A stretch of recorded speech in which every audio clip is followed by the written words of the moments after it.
చూస్తూ ఉండాలనిపిస్తుంది. అండ్ నా తర్వాత ఈ ఫ్యామిలీలో టాలెంటెడ్ మనోజే.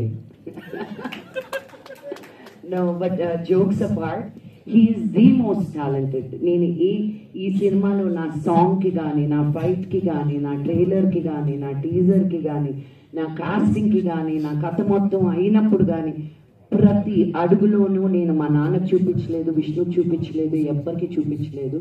మనోజ్ ఒక్కడనే నమ్మాను నేను. వాట్ హీ వాజ్ సేయింగ్, తన his input means the world to me. ఇంకా ఎవరికి నచ్చినా నచ్చకపోయినా మనోజ్ ఇది బాగుంది అంటే ఇంకా అది శిలాశాసనం నాకు. Because not as a brother but as an artist, as a talent. ఒక మ్యూజిక్ పరంలో పట్టు కానీ, తనకి ఒక డైలాగ్ డెలివరీలో పట్టు కానీ. నేను సినిమా చూసి షాక్ తిన్నది ఏంటి తెలుసా, మనోజ్ ప్రయాణం, బిందాస్, దొంగది ఇలాంటి సినిమాలు తీసి మీకు కామెడీ టైమింగ్లో అందరినీ అల్లరించారు.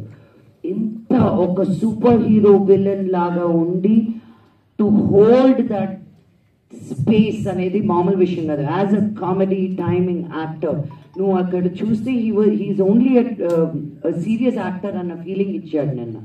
సో ఆ రేంజ్ ఉన్నప్పుడు ఒక హీరో కాదు, ఒక విలన్ కాదు, ఒక కమీడియన్ కాదు, నా తమ్ముడు ఒక్కడే అన్నీ చేయగలుగుతాడు.